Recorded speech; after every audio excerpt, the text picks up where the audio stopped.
em sẽ kết hôn. Và em kết hôn bởi vì em muốn kết hôn và em muốn có gia đình, chứ không phải em kết hôn bởi vì ba má em biểu em kết hôn.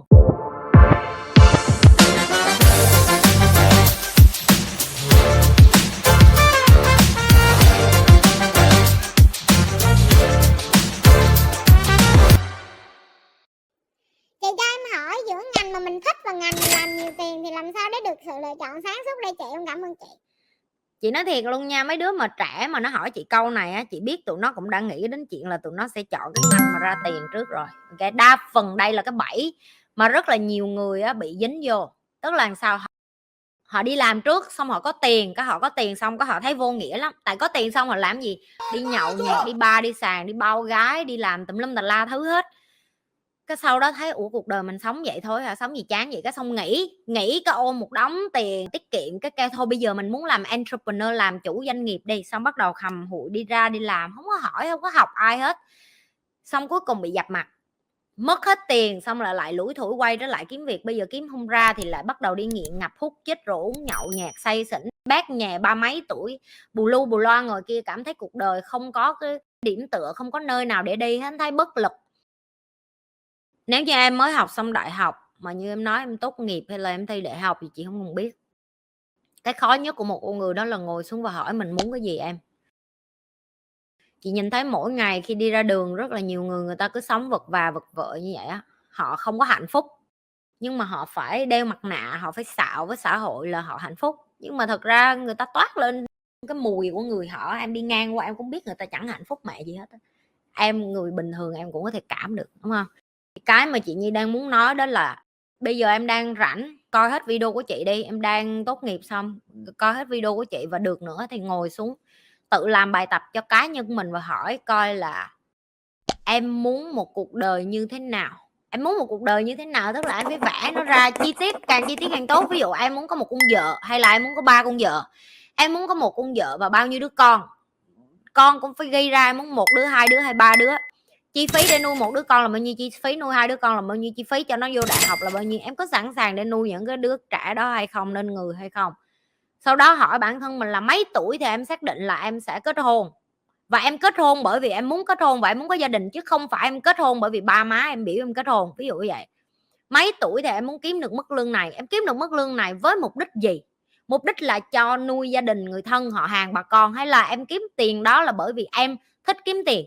Ok, rồi em kiếm bao nhiêu thì em đủ sống, kiếm bao nhiêu thì đủ có con, kiếm bao nhiêu thì đủ tiền nuôi cho con. Chị biết nói tới đây là nhiều bạn sẽ không có muốn làm bài tập, tại vì các chị ơi, nó tới đâu hay tới đó. Tụi em có biết tại sao mà nhiều người trên thế giới bị tổn thương bởi những người khác đến như vậy không? Bởi vì ai cũng sống cái kiểu làm biếng là tới đâu hay tới đó, cho nên họ không có chịu nạp kiến thức cho bản thân mình, cho nên họ đem những cái bực tức của họ ra ngoài xã hội và họ lại cứa lên người này người kia, cứ thay nhau vậy đó. Tôi đang nổi điên nên tôi sẽ nói với bạn là cuộc đời của bạn cũng sẽ như cục cức như cuộc đời của tôi, bởi vì cuộc đời tôi như cục cức, cho nên cuộc đời của bạn cũng sẽ như cục cức, cho nên tin tôi đi. Chưa? Càng sớm nhiều người có nhận thức để đi dọn cái đống nhà mình càng sớm càng tốt, thì xã hội nó sẽ thêm nhiều những cái bông hoa dễ thương như chị Nhi đi vòng vòng và làm chuyện tích cực. Tụi bay có ước là xung quanh tụi bay 50 đứa bạn tụi bay đứa nào cũng như chị Nhi không? Nếu như em ước muốn có được cái đống bạn như chị Nhi đi xung quanh em á, thì em phải là người đầu tiên nhận thức được là ok, mình phải thay đổi trước, mình phải ngồi xuống và mình làm bài tập trong cuộc đời của mình để cho mình cũng trở thành một người như vậy. Em muốn có những người bạn như chị Nhi thì em phải là người đầu tiên giống như chị Nhi trước. Em sẽ kết bạn với những người giống như em. Lựa chọn không biết một cái gì đó không phải là may mắn, không phải là hạnh phúc. Lựa chọn không biết một cái gì đó chính là gài bản thân mình vào khổ sở. Lặp lại nè. Lựa chọn không học, không biết một cái gì đó và không nâng cấp bản thân, đó không phải là may mắn và hạnh phúc. Tại vì nhiều người nói với em là biết ít lại thì hạnh phúc hơn, sống đơn giản hơn, biết cho nhiều cho khổ vậy. Không phải. Càng không chịu học sớm, càng không chịu nạp kiến thức sớm, càng không chịu để cho bản thân mình được biết những cái điều đó sớm, thì em đang gài một cái bẫy để cho em khổ hơn mỗi ngày. Bởi vì em bây giờ em phải chật vật với những thứ em không hiểu. Em không hiểu tiền là gì thì em sẽ khổ vì tiền. Em không hiểu tình cảm là gì, em sẽ khổ vì tình cảm. Em không hiểu tại sao ba mẹ em đối xử với em như vậy thì em sẽ khổ vì ba mẹ. Em không hiểu tại sao hàng xóm em đối xử với em như vậy, em sẽ tiếp tục khổ vì hàng xóm. Em không hiểu tại sao sếp đối xử với em như vậy, em sẽ tiếp tục khổ vì sếp. Cái sự khổ của em nó sẽ không chấm dứt cho đến khi em dừng gài bẫy em, dừng lừa đảo cái não của em đến nói với em những cái câu sáo rỗng và ngu xuẩn là Ui tôi không biết nhiều như bà cho nên tôi mới sống an nhàn như vậy, tôi mới sống đơn giản như vậy, tôi mới sống hạnh phúc như vậy. Còn bà biết nhiều quá là bà khổ. Quỳnh Kha, Sự gắn kết của một công ty đến từ đâu vậy chị? Em xây dựng công ty đi lên từ công ty gia đình nhưng giờ phải tuyển thêm người ngoài vào, em chưa tìm được cách, chị giải đáp cho em nha. Em cảm ơn chị Nhi. đây là một trong những cái vấn đề mà chị thấy chị gặp rất là nhiều những cái bạn mà đến học về kinh doanh với chị á, và xong mà đều xuất phát từ là Ba má em mở công ty rồi ba má em vận hành như vậy này chị, giờ ba má em già rồi nghỉ hưu rồi đưa lại cho em không có làm được tại vì cái văn hóa của ba má em giờ không có ai muốn làm theo kiểu như vậy hết. một trong hai trường hợp nó phải xảy đến. Một, cái người thân trong gia đình em phải cho em cải tổ, chị dùng từ cải tổ lại, tức là em phải dọn dẹp hết cái văn hóa cũ, cũng như là tiễn hết dòng những cái người mà gọi là bà thân, bà con họ hàng dòng họ của em theo cái kiểu làm ăn như vậy, để em qua một cái kiểu mới, tức là tăng tiến hơn, ok, bình đẳng hơn, tôn trọng hơn, chất lượng hơn số lượng. Chị lặp lại nè, chất lượng hơn số lượng. Những cái người thật sự đến với công ty của ba má em hay của em, người ta phải thật sự muốn xây dựng nó, họ phải có ước mơ, họ phải có lý tưởng, họ phải có những cái điểm tương đồng để mà họ muốn làm việc với em. Hiện tại nhà em rất khó khăn trong chuyện em đi kiếm người, chỉ bởi vì cái văn hóa nhà em thì nó chỉ sử dụng được cho nhà em thôi. Ngày mai văn hóa nhà em đưa cho chị cũng không có thèm làm đâu em. Giờ chị hỏi em đặt vị trí em là một con người đi xin việc, em phải đặt vị trí em là một người đi xin việc. Em đi xin vô một cái công ty mà toàn bộ gia đình của cái con đó hay cái thằng đó là làm chủ doanh nghiệp. Em vô đó, em bước vô một cái là em đã biết em không có cửa phấn đấu rồi. Không có cửa phấn đấu ở đây là sao? Em có cày hồng học cho người ta, em được lương đi chăng nữa, em cũng sẽ không được leo lên cái ghế cao hơn.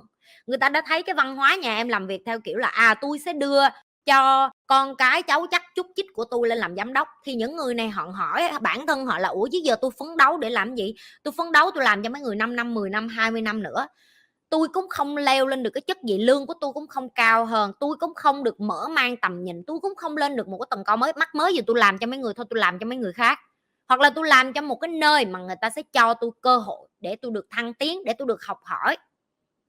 Chị đã lặp điều này và chị lặp lại lần nữa nè, trên thế giới này không có ai nghỉ việc bởi vì công việc đó khó khăn hay khổ cực hết. Tất cả chúng ta nghỉ một cái công việc nào đó cũng chỉ bởi vì con người mà làm việc chung với em á, em không có hợp cả, văn hóa không tương thích, hoặc là người ta nói xấu, hoặc là tiêu cực, hoặc là em cảm thấy không ổn trong một môi trường nào đó và em muốn bỏ đi.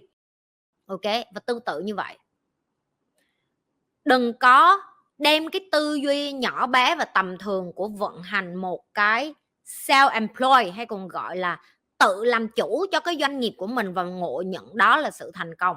Tại vì ngày mai em hết làm công cho em thì em cũng không có tiền.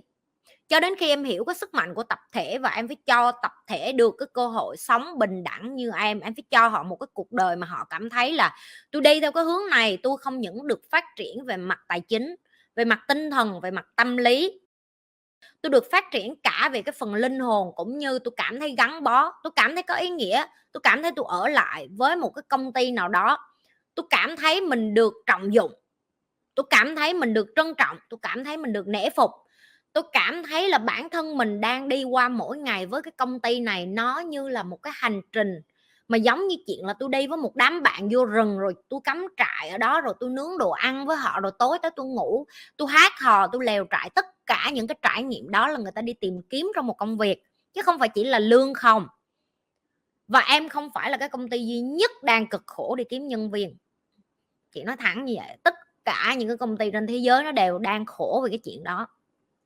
Đó là lý do tại sao họ trả tiền rất nhiều cho những cái team building, cho những cái tổ để mà hiểu về con người. Em nghĩ tại sao người ta trả tiền cho chị nhiều như vậy?